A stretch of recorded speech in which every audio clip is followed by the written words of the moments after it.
मेरे प्यारे दोस्तों, ये शानदार खूबसूरत बंगला है विनोद खन्ना जी का। दोस्तों, विनोद खन्ना जी अपने परिवार के साथ इसी घर में रहते थे। यह घर मुंबई में स्थित है। बहुत ही खूबसूरत घर है। विनोद खन्ना जी की मृत्यु हो चुकी है। उनका घर आज भी बहुत खूबसूरत है। आज हम विनोद खन्ना के घर के बारे में और उनकी जिंदगी से जुड़ी हुई अनसुनी कहानी को बताएंगे, जो शायद आप नहीं जानते, तो वीडियो को लास्ट तक जरूर देखें।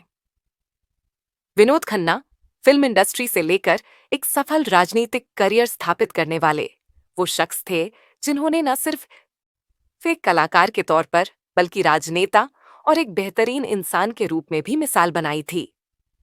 6 अक्टूबर 1946 को पेशावर में जन्मे विनोद खन्ना का परिवार भारत पाक विभाजन के बाद पेशावर से मुंबई आ गया। उनके माता का नाम कमला और पिता का नाम किशन चंद खन्ना था। उनके पिता का टेक्सटाइल, डाई और केमिकल का बिजनेस था। परिवार में माता पिता के अलावा विनोद खन्ना के एक भाई और 3 बहनें भी थीं। विनोद बचपन में बेहद शर्मीले थे। स्कूल के दौरान उन्हें एक टीचर ने जबरदस्ती नाटक में उतार दिया और फिर क्या इसके बाद से ही अभिनय की कला उन्हें जंच गई और उनके अंदर का कलाकार उभरने लगा।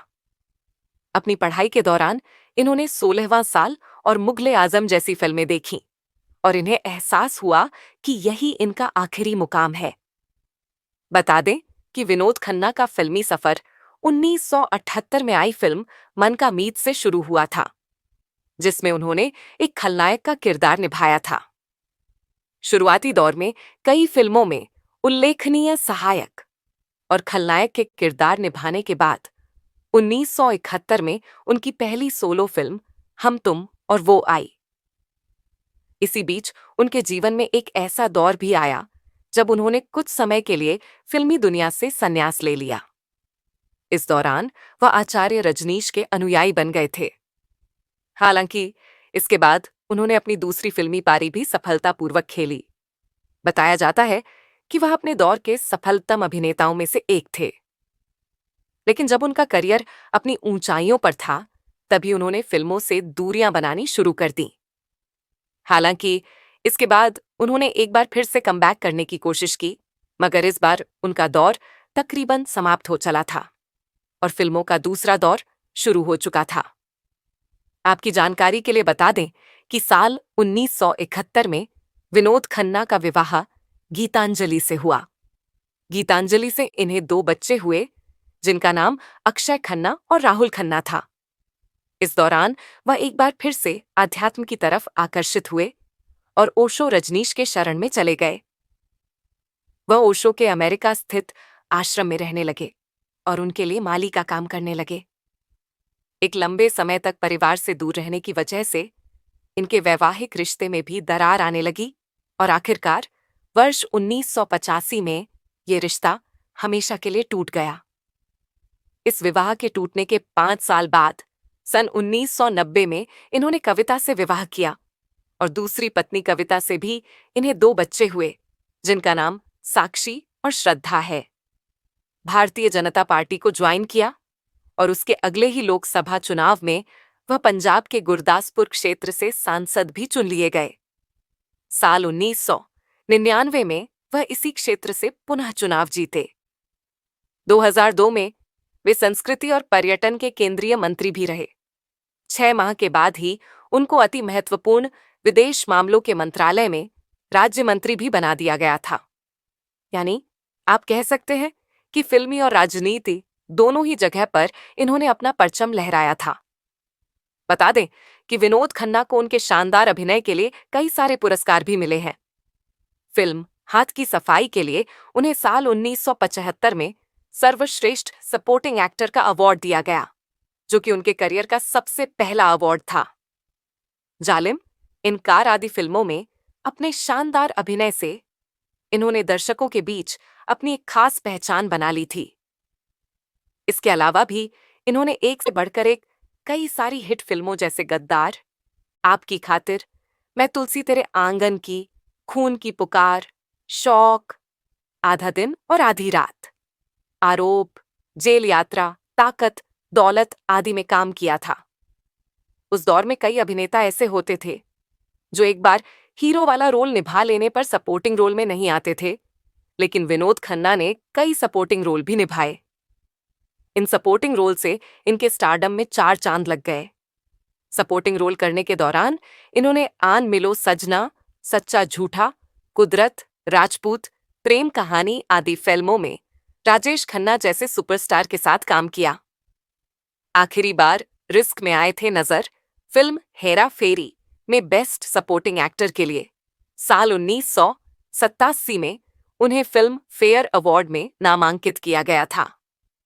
इसके अलावा साल 1979 की फिल्म मुक्कदर का सिकंदर में भी Filmfare best supporting role के लिए उनका नाम नामांकित किया गया।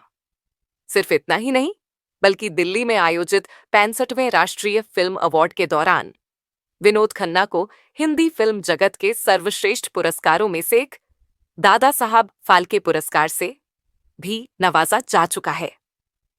अपने अंतिम समय में मशहूर अभिनेता विनोद खन्ना कैंसर जैसी गंभीर बीमारी से जूझ रहे थे। इन्हें sir H.N.. Reliance foundation hospital and research centre में भर्ती कराया गया था। हालांकि साल 2017 के आरंभ में इनके स्वस्थ होने की खबर आई थी, लेकिन कुछ ही समय बाद इनकी बीमारी लगातार बढ़ती गई। अपने अस्वस्थता के समय इनके पास इनका पूरा परिवार मौजूद था। 27 अप्रैल 2017 को भारतीय सिनेमा के एक अध्याय का अंत हो गया। विनोद खन्ना की आखिरी फिल्म रिस्क थी, जो हेमा मालिनी के निर्देशन में बनी थी। दोस्तों, विनोद खन्ना जी की कौन कौन सी फिल्म आपकी पसंदीदा है? उन फिल्मों का नाम कमेंट में जरूर बताएं जिन्हें आप सबसे ज्यादा पसंद करते हैं। राजनीति में आकर गांव दरिया में पलटून पुल के सहारे आते जाते थे, लेकिन ऐसा पुल बरसात में डूब जाता था। इसके बाद नाव के सहारे लोगों को आना जाना पड़ता था, लेकिन सांसद खन्ना के प्रयासों से बना पुल गांव वालों के लिए वरदान साबित हुआ। कथिलौर पुल समेत विनोद खन्ना ने लॉस हल्का गुरदासपुर में 3 बड़े पुलों का निर्माण करवाया।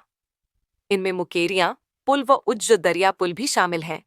खास लगाव के कारण सिर्फ विनोद खन्ना ने पठानकोट में ही घर बनाया। उन्होंने शहर को एयरपोर्ट समेत कई अहम सौगातें दी। शहर के सैली रोड पर विनोद खन्ना का घर है। पठानकोट दौरे के दौरान वह यहीं ठहरते थे। सांसद खन्ना ने पठानकोट कैंट रेलवे स्टेशन के एरिया का विस्तार, पठानकोट अमृतसर रोड को 4 लेन व एयरपोर्ट सेवा पठानकोट को दिलवाने जैसे बड़े काम किए। सांसद खन्ना ने गांव पंडोरी को भी गोद लिया हुआ था।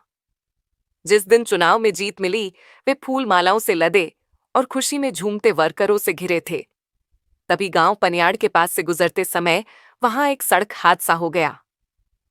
हादसे में स्कूटर सवार एक दंपति घायल हो गया। खन्ना ने अपनी जीत की खुशी को छोड़ा और घायलों को अपनी गाड़ी में लेकर अस्पताल पहुंचे। खन्ना ने 1997 से शुरू किया था राजनीतिक सफर।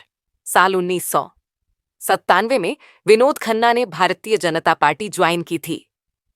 इसके बाद अगले ही साल 1998 में भाजपा की ओर से उन्होंने लोकसभा हल्का गुरदासपुर से चुनाव जीता। मेरे प्यारे दोस्तों, अगर आपने अभी तक हमारे YouTube चैनल माय मेमोरी इसको सब्सक्राइब नहीं किया है, तो वीडियो को लाइक और हमारे YouTube चैनल को सब्सक्राइब करना ना भूले। दोस्तों, विनोद खन्ना जी के घर के बारे में और उनकी जिंदगी से जुड़ी हुई अनसुनी कहानी जानकर आपको कैसा लगा, कमेंट बॉक्स में जरूर बताएं। मिलेंगे फिर नई कहानी के साथ। धन्यवाद।